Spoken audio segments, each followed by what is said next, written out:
Hello and welcome to the tour report from Secret Golf. We have a huge week of golf. I mean, it's a special one for me because it's the Genesis Scottish Open, the first time this event has been co-sanctioned between the PGA Tour and the DP World Tour. And we also have the Barbasol Championship taking place, Elk, and that's another one of these events where there's going to be a real mix of PGA Tour and DP World Tour players. So we're going to dive into both this week, and we had a whole load of guys to look through. Yeah, I'm looking forward to this week, Diane. Scottish Open, of course, is in your neck of the woods. Of course, it's built right next to the old Muirfield Golf Links, or the Muirfield Golf, what do they call that? The Muirfield Golf Club? Yeah, links, yeah. The old Muirfield Links. It was built by my old sponsors here, the Insperity boys. Paul Sarvadi designed that course, and now look at it. It's been adopted by the Scots. It's a fantastic course. I've watched it almost every year. Right on the coast. Where is it, Diane? Exactly near North Baddock? Yeah, North. So East Lothian. Did I say that right? Yeah, you did. I was actually very impressed.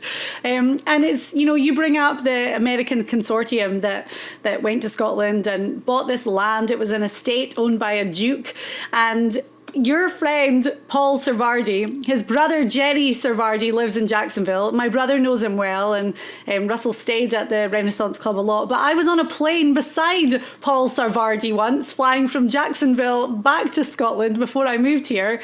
And it's so funny how the world works, in that you know him, and you know we talked so much about the course and what his plans were, and it's just a great story. And this is the fourth year in a row that the Renaissance Club has hosted the Scottish Open. I remember a story that Paul Sarvadi told me when they built the course. It was one of the most unusual stories I've ever heard, but I don't know what hole it is because I've never played the course, but I want to say it's on the front nine, about number 6. And as they started to position the green, they came across an old village. They dug out what was an old road and a couple of houses, and they had to stop construction, of course, and they had to clear it all out to see exactly what it was. And they thought for sure that would be the end of the project, that there's no way they're going to be able to disturb some ancient ruins on the coast. Well, little did they know, the whole committee or the council came down from North Baddock or wherever it was. They opened up the whole area. They let everybody have 2 weeks to look at it. And once everyone had a look at it, they covered it back over and put the green there, and it's been there ever since. Wow, that's an amazing, amazing story. I'd never heard that.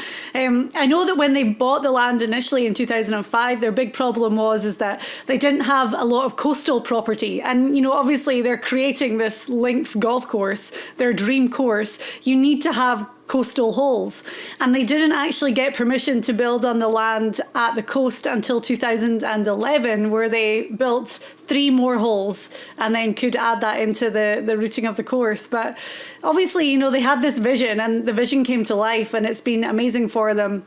Tom Doak designed the course, but for this to be the 4th consecutive year of the Scottish Open, but now with it being the Genesis Scottish Open and co-sanctioned with the PGA Tour, I mean, they have 14 of the world's best top 15 players who are going to be competing this week. So it's amazing for them and amazing for the people of Scotland to have a couple of weeks of amazing golf. Yeah, my picks are going to reflect a certain style this week as normal, Diane. I'm pulling for the DP World Tour this week because they absolutely hate it when all the top players come over and hijack their week. We've talked a lot about, you know, all these different tours, Live, DP Tour. Now these are co-sanctioned, of course. But there's some guys that are playing well on DP Tour this year, and they won't have quite the experience. I saw some video yesterday from the course, and very windy, very bouncy. I hope it stays that way. Yeah. And my picks are going to reflect not all the American players, not because I don't think they can win. I just think it takes a lot of experience, as you know, more than anyone, to play well in links golf. Mm-hmm. Okay, I've got a good mix. I've been doing some research on the course. My brother is there. I spoke to him yesterday. He walked all 18. He said the wind was insane. And I've been checking the weather forecast. I think they maybe have a little bit of rain forecast on Wednesday, and then maybe some more rain on Sunday for the final day, where the winds are going to pick up again. But you know, you look at the weather forecast, and I know better than anyone, Elk, you do too, that a lot of these wind forecasts are very conservative compared to what it could be. So when they're saying on Sunday there's going to be 25 mile per hour winds, the rest of the day is 10 to 15 mile per hour, I'm taking that as, okay, add on 5 mile per hour to those numbers. Because more like add on 15 on top of those numbers. 15, yeah. So we know the wind's going to be an issue. I really was digging into the course to find out a bit more about it, and it seems as though, I mean, it's a par 71, 7,293 yards, but that number on the scorecard doesn't really mean much when you have Scottish weather conditions. You know, obviously it can change pretty quickly, and it looks like it's really going to favour the guys that have a lot of length off the tee. There's a lot of long holes. Everyone's used to that like wispy fescue rough. I think the rough is actually thicker here than you would see at some of the other well-known links courses in Scotland, especially either side of the fairway. But large, wide fairways, large, slow greens, as you would expect in links golf. And Elk, the dreaded pot bunkers, which they've added some extra ones, of course, just to prepare for this year. But, you know, those are to be avoided at all costs. Yeah, one of the most unique things about playing in Scotland, Diane, is these jacuzzi-looking bunkers that almost have a sheer face on them. I mean, I saw some preparation for the old course. We'll see that, of course, next week or 2 weeks. 2 weeks? Next week. Yeah, next week. Next week. But yeah, they're famous for the riveted bunkers where they lay the sod almost 90-degree angle, and your ball comes in there with any kind of speed at all. It hits that bank and stops right underneath it. Sometimes you have an awkward stance. Most of the time, you've got to just come out sideways or backwards to get back in the fairway. They are almost like hazards that sort of dotted through the holes, that almost like a half shot penalty. Yes, got to avoid those at all costs. It's going to be tough on the American players to get over there, Diane, and get acclimated and try, as you say, with a lot of wind early in the week, trying to find their rhythm.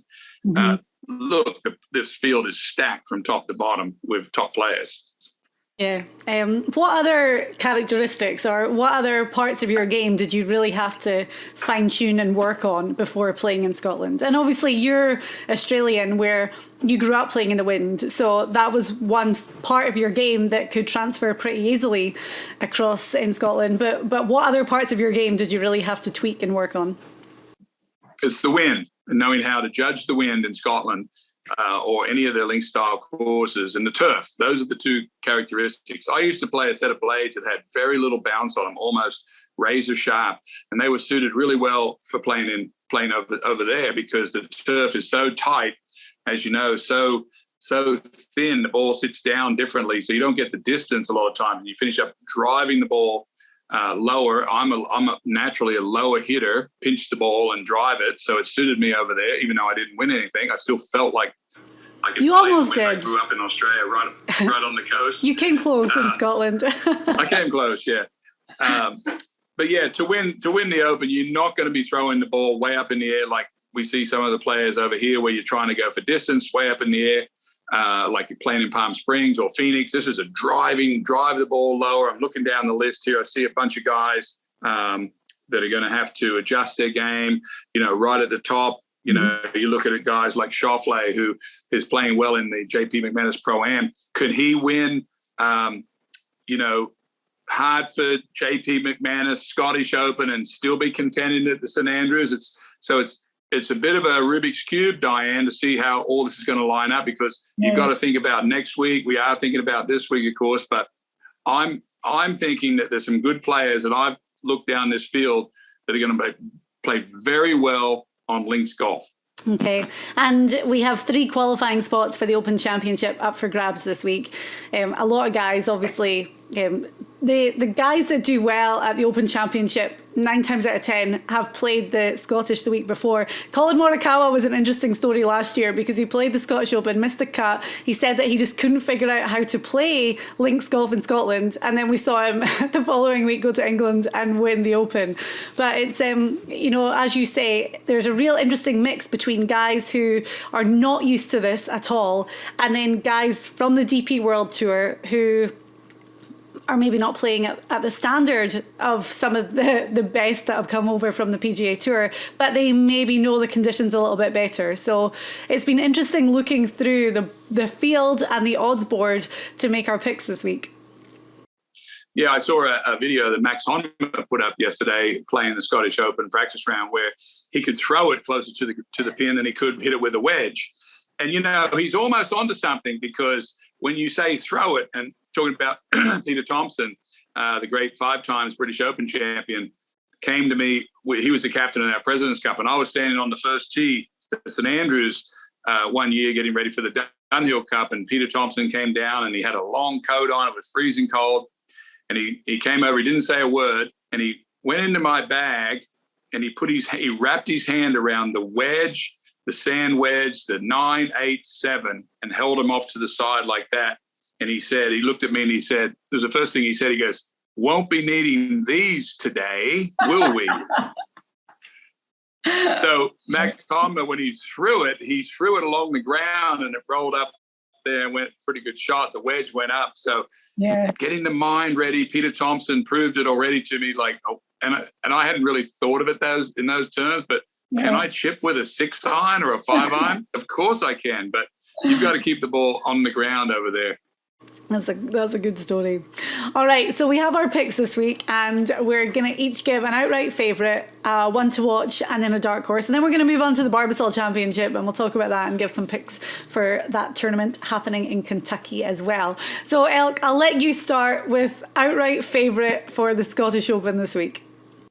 Well, the way we ranked them, Diane, we've got Schauffele on top. I'm looking down the board, and I don't have to go too far. I mean, all the top players, Cantlay, Schauffele, Justin Thomas, Matsuyama, Morikawa, Herschel, Im, Rahm, Zalatoris, all these guys, Fitzpatrick, the current US Open champ, Burns, Rose, Keegan Bradley. But there's one name up here, Diane. I said John Rahm. I think John Rahm will play well this week.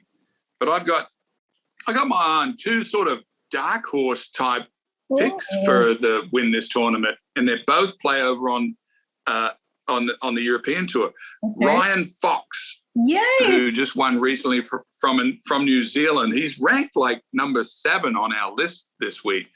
Ryan Fox is from New Zealand. His father was one of the great rugby players of all time. This kid is got everything that you want to play at links golf. He grew up in New Zealand, low hitter, very, very powerful, thick, big legs, knows how to win, just won recently. Hey, I'm one of those guys. I'm pulling for the DP guys. Okay. Ryan Fox this week is going to shock everybody, Diane. He was my one to watch. So he went right in there and you took him.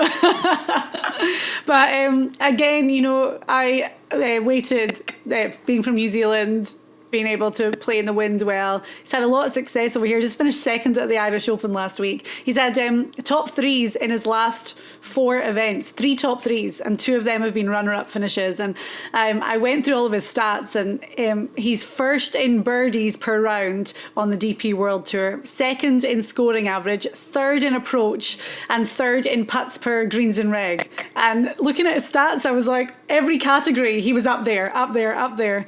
So Ryan Fox at 50 to 1 as well. So yeah, I love that you're bold enough to go with him as your outright favourite. I love it. You said 2 names. Do you have another one you were looking at? Well, I did have another one, but I'm going to save it for my one to watch because I've got a dark horse. Really, my next 2 are both ones to watch, but you tell me your favorite. Okay, I had 2. My first one, again, it plays completely into being a good win player. Cameron Smith at 28 to 1. And I actually really like the odds of being 28 to 1 because obviously he performs great in these conditions. The Players' Championship was a little bit Scottishy this year with the cold temperatures and the wind and the rain, and we also saw Cam win in Hawaii, the Century Tournament of Champions at the start of the year. Again, another windy condition course. But when you, I looked at his stats. His off the tee stats are the ones that kind of let him down. But when it comes to the approach play, scrambling around the green, putting, Cameron Smith is just a wizard, and we know how good he can play. We saw it at the Masters. You know, we see it pretty much every time he tees it up. So I liked Cam Smith at 28-1. And I also liked Matt Fitzpatrick at 22-1. Just because, again, like, how can you ever fault his game when he just won the US Open? And he lost in a playoff here last year. So good memories around the course. Lost to Min Woo Lee, but he grew up in England, loves playing this type of golf, and obviously playing the best golf of his life right now. So Matt Fitzpatrick at 22-1 and Cam Smith at 28-1. Those were the two I was looking at as my favourites. Good. Okay. Yeah, I mean, if you haven't played this course, the guys that go over here, and especially the guys that are on the regular tour players, two things I think of. One is, have you played this course? Number one. Have you played this course in the wind? Is two. And if you're an American player or you're coming over and you haven't seen either one of those scenarios, you've virtually got no chance to win this tournament. And I say that seriously, because you have such an advantage if you know where to go on these holes. I mean, your brother, tell us about him. He grew up obviously in Scotland. He's played this tournament many times. He played there. He knows the course well. Is this the kind of course your brother will play well at? Do you want me? I was going to tell you this the other day on the phone, but I thought I'll wait and tell you in person. Russell is experimenting with the long putter this week. So he is... he's just frustrated with that part of his game, and he's like, if I could make half the putts that I miss from 4 to 15 foot, I would be a completely different golfer. I'd have a completely different career. So he's like, I have to do something with my putting. So he's experimenting with the long putter. He's not 100% sure if he's going to put it in the bag this week for the tournament, and he was talking about possibly having 2 putters in the bag, but that's where he's at right now. So he's excited to be over there. Obviously loves playing in Scotland. I think he missed the cut here before when he played, and I don't know if he's got that much experience playing the course, but you know that he's going to be right at home in the conditions. So we'll see. It's a bit of an unknown. He'll get that long putter and some fruitcake in the bag. He'll be all ready to go. Right, okay, so moving on to our ones to watch, guys with slightly higher odds. I'll go first with mine, and to be honest, just something was telling me to pick this guy, and then as I started to dig in, I was like, okay, cool, we're going with it. PGA Tour player, 90-1, Keith Mitchell. Out of complete left field, but I couldn't get past him. He's been playing well, finished T6 at the Travellers, T7 at the RBC Canadian Open. So really, his game maybe took a little bit of a dip compared to how it was near the start of the year, but those are 2 really good back-to-back results. And he's 5th off the tee this year. His putter's really heating up too. He's been putting a lot better. And I looked at his trends of his game. I don't really have anything to go on when it comes to experience playing in Scotland or links golf, but something was telling me to pick Keith Mitchell, and I just had to run with it. He doesn't have the 2 categories we just mentioned a minute ago, right? Never played the course A, never played the course in wind B. It's okay though, because who can fault you? You've won 3 of the last 4 weeks. You picked the winner. My player this week is catching a lot of momentum, and his momentum started at this very event, I think 2 years ago. Came over to America, won at the windiest place the tour's ever seen, and now he gets to go back as a PGA Tour member, well inside of the FedExCup, and inside the top 100. Going to keep his card for next year. Australian mate, Lucas Herbert. He plays links golf better than anyone. He comes from the windiest part of Australia. What did he finish in this tournament a couple of years? Did he win it, or was he second? He's second. He's finished 4th here last year and in 2020. And as you say, he won in Bermuda. That's so funny. You and I are on the exact same track, apart from Keith Mitchell. Right at the top.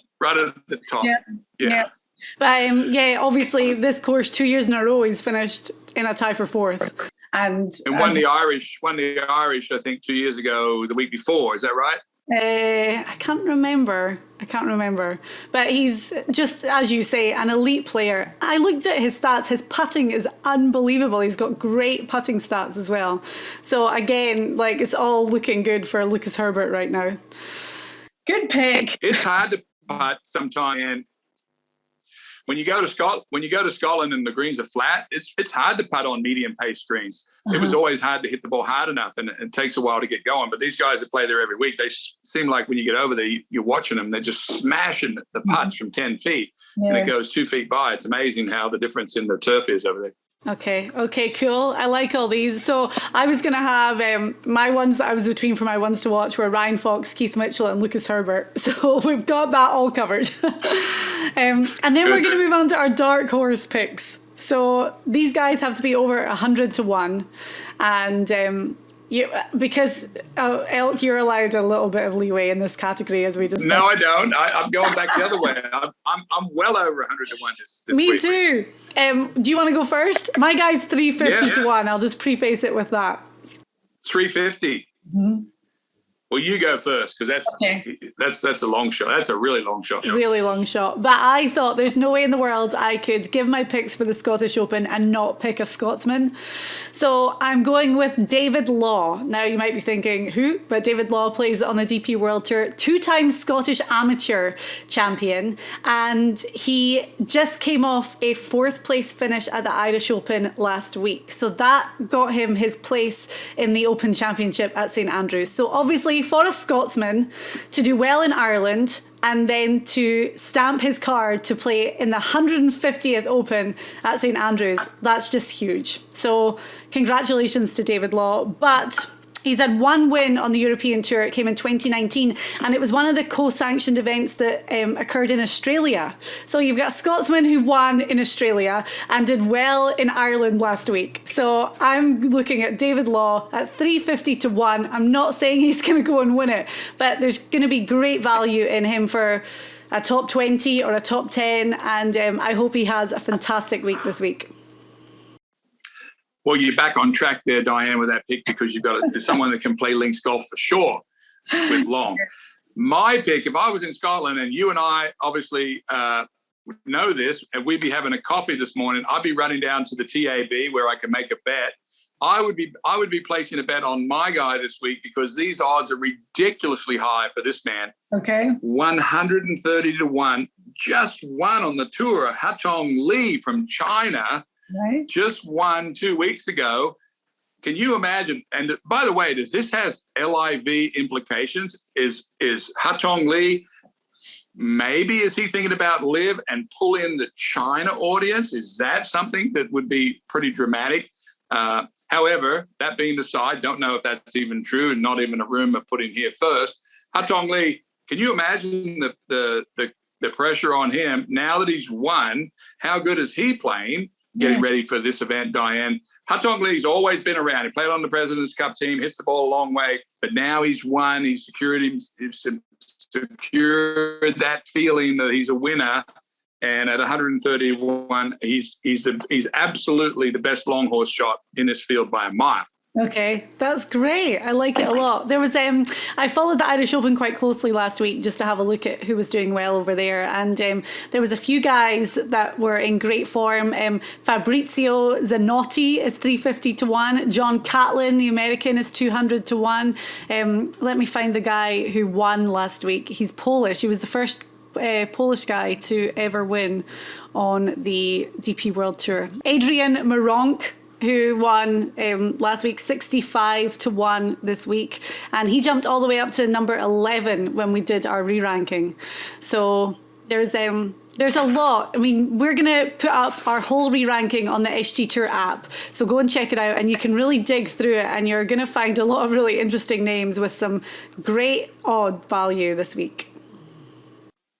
Yeah, and of course, we didn't talk about all the superstar players. You know, we're not picking all these guys, Diane, that we mentioned. Jordan Spieth and Harold Varner, Cameron Young's over here, Mito Pierre, all these guys. Tommy Fleetwood, I've seen play well at this course before. Victor Hovland's there. I mean, all these guys, Justin Thomas. So, yeah, we're thinking a little outside of the box. Why wouldn't we? We've been winning every week. Right? I know. Hopefully we're going to catch up with JT Poston this week to talk to him about that incredible wire-to-wire victory at the John Deere Classic. His second PGA Tour win. He's off to St Andrews next week for the Open. But just amazing. You and I had both picked him last week, so we were celebrating on Sunday. Oh, yeah. I mean, JT Poston, I was texting with him. It was nice to see his fiance there. He's going to be married in the fall, and to experience that together. JT's had a lot of ups and downs, and I told him on text, I didn't speak to him, but I said, one of the things about winning wire to wire on tour, there's a lot of things that have to go really well to win wire to wire. Obviously, you got to get off to a bad start where no one's beat you the first day. Keep the lead, and then play with the lead on Sunday. A lot of pressure the whole week. But one thing, you got to drive a good, putt good, chip, all that. But one thing to win wire to wire, you've got to be like mentally like a steel trap, because all the time you think you're going to crumble, something's going to happen, someone's going to overtake you, and you're able to have that fortitude to keep pushing forward. The reason that he won that tournament was because of all the low times that he's had recently, and so much pain that he's had in his game, missing the first 6 cuts to start the season. Now he's in the top 25 on the FedEx, so everything's looking rosy for him. But we always know JT has had potential, but it's always been 2 steps forwards, 3 steps back. And finally, he was able to put it all together. So hopefully for him, it'll just keep going from here. But great win. I mean, it's hard to win a tournament, but it's really hard to win wire to wire. Yeah, and the guy that was really chasing him at the end of Saturday was one of your picks, Scott Stallings. So Scott Stallings was right there. Denny McCarthy was right there. I'd picked Callum Tarran. He was right there too. So, it was a really good week. But the Barbasol Championship is another event that's happening this week. On the PGA Tour, it's at Keene Trace Golf Club in Kentucky, just outside Louisville. And with this being part of the allegiance between the PGA Tour and the DP World Tour, 50 guys from the DP World Tour are part of the field this week. So again, we've got a really interesting mix of PGA Tour players, a lot of names that we know, a lot of guys that have had maybe past success on the PGA Tour that are really fighting to get within that 125 for the FedExCup playoffs. So again, we really had to trawl through that list, and we'll give you some picks for the Barbasol. Yeah, there's no doubt. And, we talk about this a lot on our show, where we have one of these opportunity weeks where this is going to be a chance for, one of these young guys to come through and, get himself onto a, position their footing where they need to be. Diane, last year, the playoff for this, I spoke about last week about biorhythms. I threw that in there last week, and I told you that JT Poston was probably going to win, and you agreed because you picked him as well. But he was runner-up in this event last year. And the playoff, the 2 guys who were in the playoff at this tournament, Barbasol last year, was Seamus Power and JT Poston. And didn't seem much at the time, but here we are a year later. Both of them are in the top 25 on the FedExCup. So real springboard coming out of this event. So when you look at it, you go, oh, there's not much happening at Barbasol, but I don't look at it that way. I look at it as an opportunity for guys. If I was there and I was young, this is a chance right here to get right up in there amongst the money, get some pressure on your game, see what you can do with it, and go from there. Yeah, well, Seamus Power and JT got to 21 under last year, and then it was like a 6-hole playoff. Jim Herman won here the year before at 26 under par, and then Troy Merritt, actually 2020 there was no tournament because of COVID, but Troy Merritt had won as well at 23 under par in 2018. So it's going to be a low scoring event, lots of birdies. So the course isn't that tricky, wide fairways, big greens, there's not a huge amount of rough. So again, digging through the field, but I'm looking at guys that have that motivation for sure. Looking at the fact that after this week, we've only got 4 weeks left on the PGA Tour schedule for everyone to finish within the 125 to make it to the FedExCup playoffs and lock in their cards. So guys that are playing well, and of course, I mean, you get some great surprises here. Jim Herman was a fantastic surprise, and I'm sure if anyone had him on their card that week, they would have made a lot of money. So we can really go in on some high odd guys this week. Yeah, James Hahn, I'm not picking him this week, but he was right near the playoff last year as well. He's had some good weeks this year. Wouldn't be surprised to see him. Even though you said it's a long course, it's a wide open course or whatever, I still think you got to hit it pretty straight. Because I remember watching this event last year on TV. Last hole has water all around it. And then JT and Seamus had like a 7-hole playoff. They had a long par 3 over water, and they kept going around and around. It was a couple of short par 5s. But, yes, you've got to drive it good out here. There's still a ton of guys that are in form. Diane, Hayden Buckley's there, Pendreth, Streelman, John Hart, Adams, Svensson. None of these guys I'm picking this week. Hickok's there, Stewart's there, James Harms, who I mentioned, Harry Higgs, Max McCreevy, some of these guys that we picked at different weeks. I still think it's going to take someone with a little bit of experience, and I haven't told you my pick, but I've got just the pick, I think. Okay, well, I'm going to start with my outright favourite, just in case you have picked him as well, which I have a little feelings. I know you like this guy, but I'm picking Chesson Hadley. Had you picked him?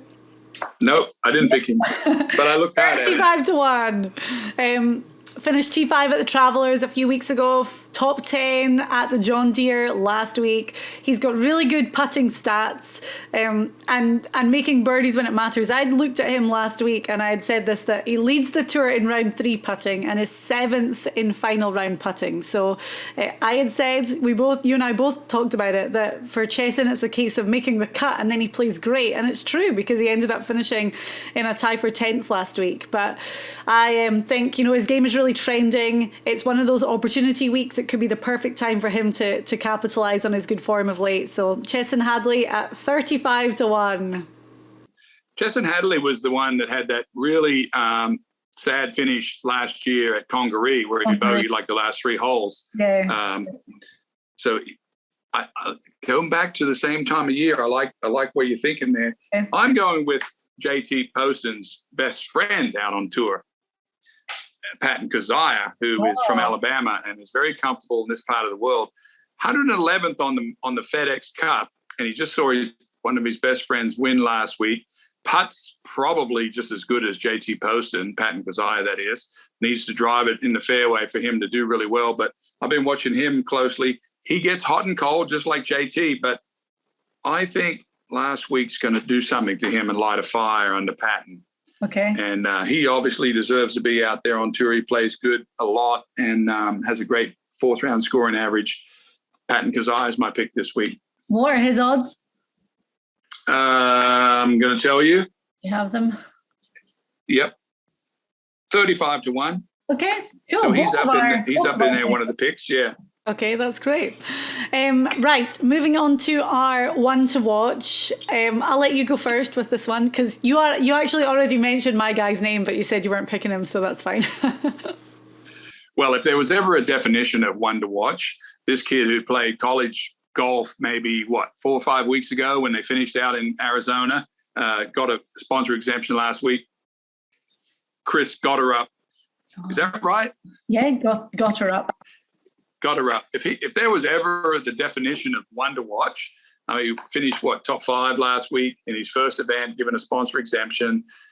Guys are raving. My guys are raving about this guy, how far he hits it. Rolls out of bed in the morning, has 195 mile an hour ball speed. He's just like ridiculous off the length. Not sure if that's going to fit exactly for this course because it's kind of narrow in places, even though you said it's a bit wide open, but there is some trouble in different spots.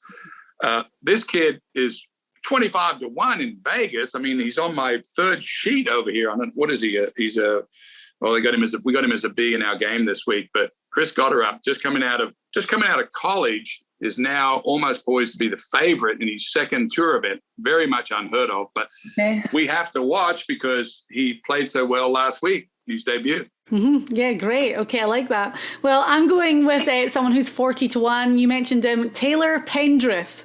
Now, when I really dug into Taylor, looking at a guy who is motivated and ready to go, there's going to be nobody more so than Taylor Pendreth, because he was having a good season, finished T13 at the Players' Championship in March in tough conditions. But then after that, he realised he had a broken rib. So he was sidelined with that injury. He was due to make his return last week, actually, for the John Deere Classic, and he tested positive for COVID. So talk about a guy that is itching to get on the course and make a move. He finished top 5 at the Bermuda Championship earlier this season. So it's hard to kind of compare his stats to see where he's at, but I think there's going to be a lot of eyes looking forward to Taylor Pendreth making his return to the tour at 40-1 this week. So he's my one to watch. Good. I like it. I've actually got one other guy that I want to flag up as a one to watch. He's 40-1, and it's Ryan Armour. So he's, I looked at his stats. He's first in accuracy and third for birdie streaks on the PGA Tour this season. He finished T5 at this tournament last year, and the FedExCup is going to be huge for him. He's 160th in the FedExCup standings right now, but last year he finished at 126. So he missed out by 1 place, and I'm sure he does not want to be in that situation again. So definitely some extra motivation for Ryan Armour on a course that he's played well at before. At 40-1, I liked him this week as well. Yeah, I like that. My one to watch this week. No. My dark horse this week never lets me down. This dark horse. I've won a lot of money on him in my games. 200-1. 190th in FedExCup. He doesn't have full status, so he's playing whenever he can. But 46th in putting when he does play. Good scrambler. 64th. I'm talking about Wesley Bryan. 200-1. Almost plays good every time he gets a chance. Yeah. So he needs it. He has a chance. 191, needs to move inside of the top 150 to be able to have more status for next year. 125 obviously is the goal. But, going to these weeks, Diane, like this one, there's more grinding going on these little tiny weeks than there is on the big ones, because these guys know this is their chance. Yeah, for sure. Yep, the clock is ticking. Well, I'm going with a DP World Tour guy for my dark horse. He's 130-1. His name is Matti Schmid. He's a German. He's 24 years old. He attended the University of Louisville. So Keene Trace Golf Club, hopefully he's played it many times before and he's going to feel right at home around here. But he was the DP World Tour Rookie of the Year last year. He's had 1 third place finish in 2022. So, a little bit of form, but he is a huge hitter. Amazing driving distance off the tee stats, and when I kind of dug into his stats further, the approach shot seems to be something that's a real strength of his game as well. So I love the fact that this guy has that college connection to the area, and hopefully he's going to be feeling right at home. So Matti Schmid at 130-1 is my dark horse. You've out-researched me on this one. Going to school in Kentucky, that's a strong move. Yeah. No, that's great. It's going to be that kind of week, Diane. We saw it a little bit last week, even though JT Poston won, wire to wire. We saw a lot of guys coming up from below that we hadn't necessarily know much about. And that's great.